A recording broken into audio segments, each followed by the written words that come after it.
Imagine a life defined by numbers. A life where your talent in mathematics is your ticket to a better existence. This is the story of Jong Yul-ri, a North Korean mathematics prodigy. From a young age, Jong excelled in math. His skills were recognized and nurtured by the North Korean government. He was given special privileges, including access to a personal computer. This was a rarity in a country where technology is tightly controlled. Jong represented North Korea at the International Mathematical Olympiad, a prestigious competition for young mathematicians. He traveled to Colombia, then Hong Kong. It was during the 2016 Olympiad in Hong Kong that Jong made a life-altering decision. He chose freedom. Jong's defection sent shockwaves through North Korea. It exposed a hidden world of cyber warfare, a world where brilliant minds like Jong's were molded into weapons. His story is a testament to the human spirit's yearning for freedom. It's a reminder of the sacrifices some are willing to make to escape oppression.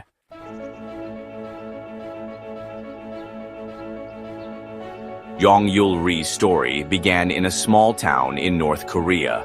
Life was harsh there. Resources were scarce. But Jong had a gift. He possessed an exceptional talent for mathematics. His father recognized this early on. He encouraged Jong to hone his skills. Jong spent countless hours studying. He solved complex equations. His dedication paid off. At the age of 12, Jong achieved national recognition. He won a national math competition. This victory opened doors to a world otherwise inaccessible. He was selected for a specialized academic program. This program was designed to nurture gifted students. It was a testament to North Korea's focus on education. Even in a closed society, intellectual prowess was valued. It was seen as a source of national pride.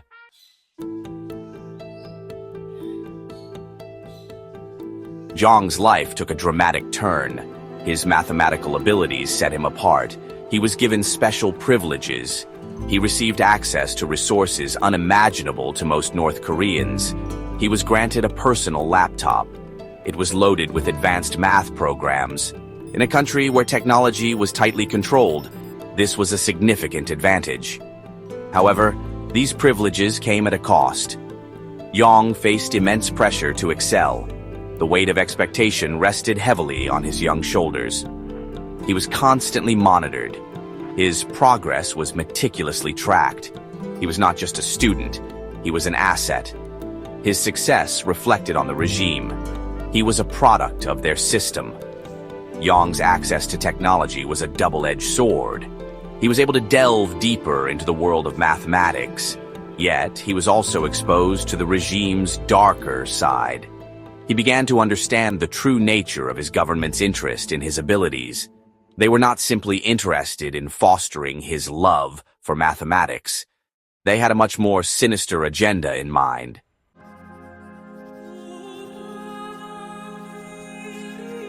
Jong's talent provided him with a rare opportunity.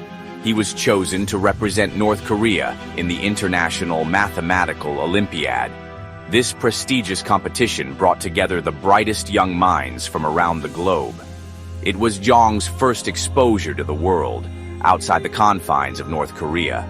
In 2015, he traveled to Colombia for the Olympiad. The experience was eye-opening. He witnessed a starkly different reality. The bustling streets, the vibrant culture, the freedom of thought and expression. It was all a revelation. Jong had a taste of freedom. He saw what life could be like beyond the Iron Curtain. The trip to Colombia planted a seed of doubt in Jong's mind. He began to question everything he had ever known. The world was a much bigger and more complex place than he had been led to believe. He yearned for the freedom he had witnessed. The experience had a profound impact on him. It set in motion a chain of events that would change his life forever.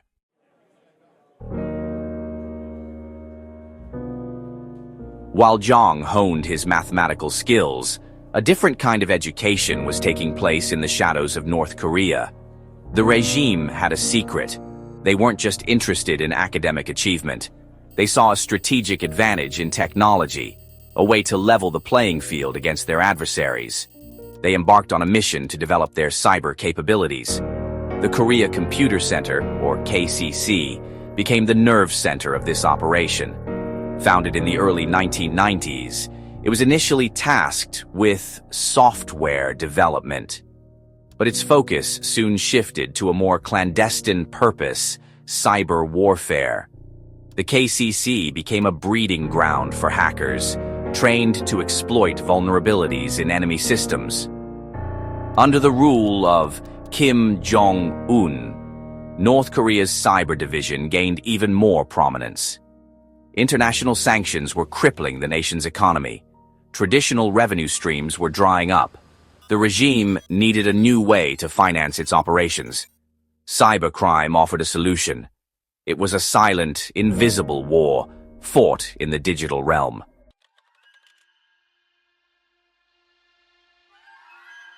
Out of the KCC's shadows emerged a formidable force in the world of cyber espionage, the Lazarus Group. This elite unit of North Korean hackers quickly gained notoriety for their audacious attacks. They targeted financial institutions, governments, and major corporations, leaving a trail of digital chaos in their wake. Their methods were sophisticated, their motives clear to steal funds and gather intelligence.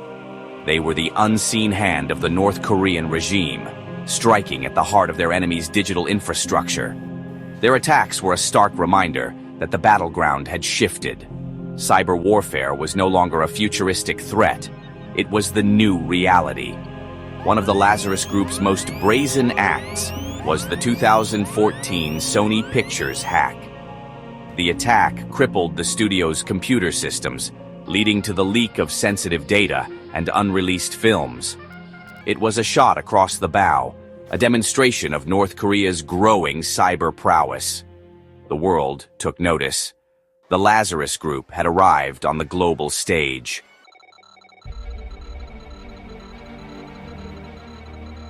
Life as a cyber warrior in North Korea was a world apart from ordinary existence. Recruited at a young age, these bright minds were groomed for a life in the digital trenches.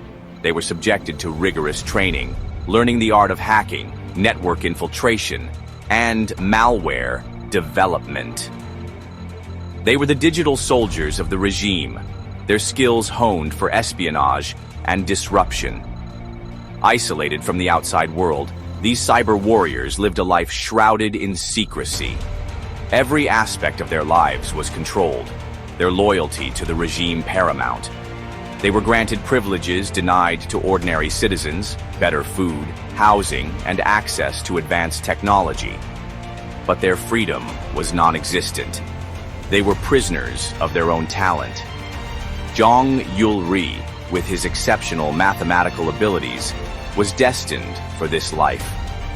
He was the perfect candidate, his mind capable of mastering the complex algorithms and code at the heart of cyber warfare. The regime saw his potential. He was an asset to be cultivated, his talent to be weaponized.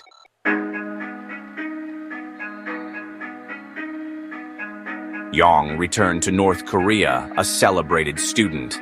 He had represented his nation on the world stage. He had brought honor to the regime. But beneath the surface, a change had occurred within him. The trip to Colombia had opened his eyes. He had glimpsed a world of freedom and opportunity, a stark contrast to the confines of his existence. The regime's accolades rang hollow. The praise felt empty. Jong had tasted freedom, and the yearning for it gnawed at him. He could not shake off the images of the outside world, a world where people lived without fear, where their dreams were not dictated by the state. His unease did not go unnoticed. The ever-watchful eyes of the regime, trained to detect the slightest hint of dissent, began to focus on Jong. His every move was scrutinized. His interactions with others were monitored. The very talent that had brought him privilege now made him a target of suspicion.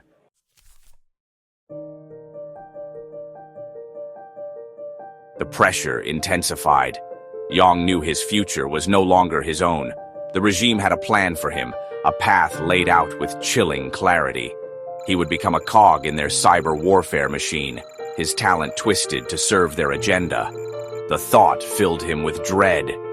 He had seen the faces of his instructors, the cold, calculating look in their eyes as they spoke of exploiting vulnerabilities, of infiltrating enemy systems. He wanted no part in it. He yearned for a different life, a life where he could use his gift for good, where his intellect could contribute to something meaningful. Jong faced an agonizing choice: conform and become a tool of the regime, or risk everything for a chance at freedom. The stakes could not have been higher. Failure meant imprisonment, or worse. But the alternative, a life devoid of freedom and purpose, was unbearable.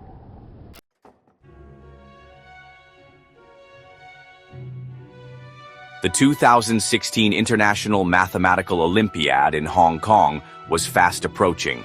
It was Jong's last chance. He knew the regime would be watching his every move, but he had to try. He had to escape.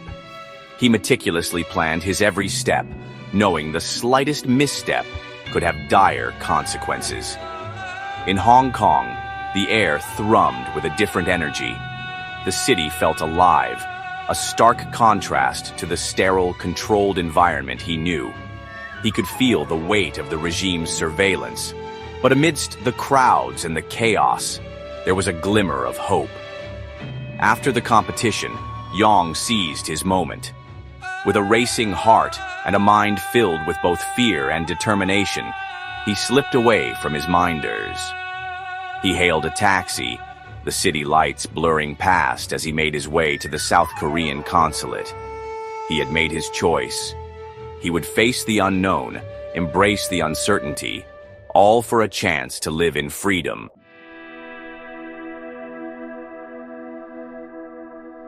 The South Korean consulate became Jong's sanctuary, a beacon of hope in a sea of uncertainty. He had risked everything for this moment, this chance to break free from the chains that had bound him for so long. But his journey was far from over. He had escaped the regime, but their shadow stretched far beyond their borders. Inside the consulate, Jong was caught in a geopolitical tug-of-war. His defection was an embarrassment to North Korea. The South Korean government offered refuge, but tread on dangerous ground. For 70 days, Jong remained in limbo. 70 days of waiting, wondering if he made the right decision. The world outside continued as normal. But for Jong, time stood still. Suspended between two worlds, the past he fled, and the future he dreamed of.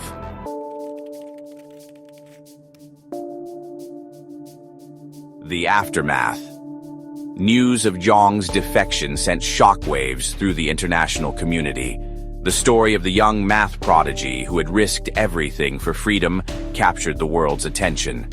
For a brief moment, the spotlight shone on the plight of North Koreans living under the iron fist of the regime.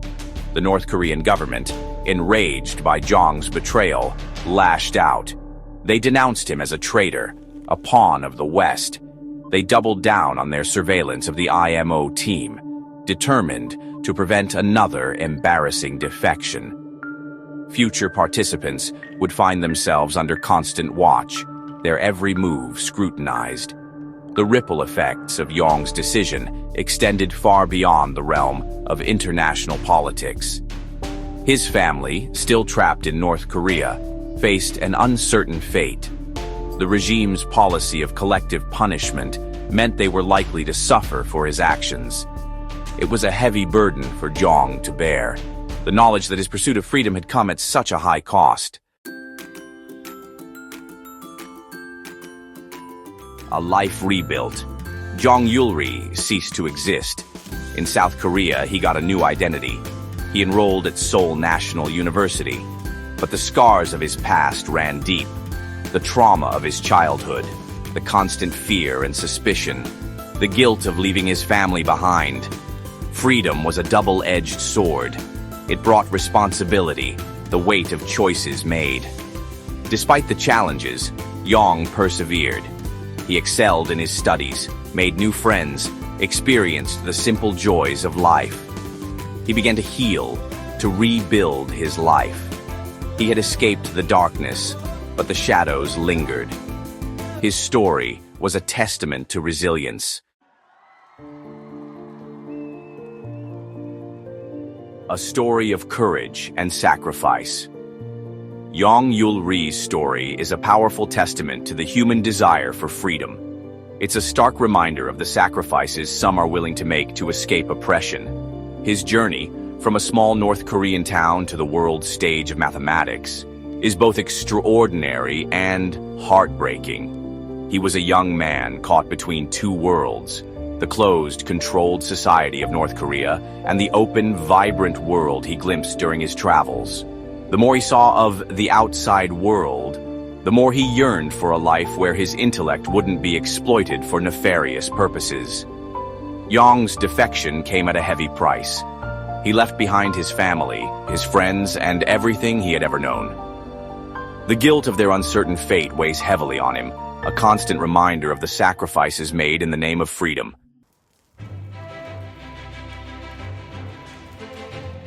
The enduring hope for freedom.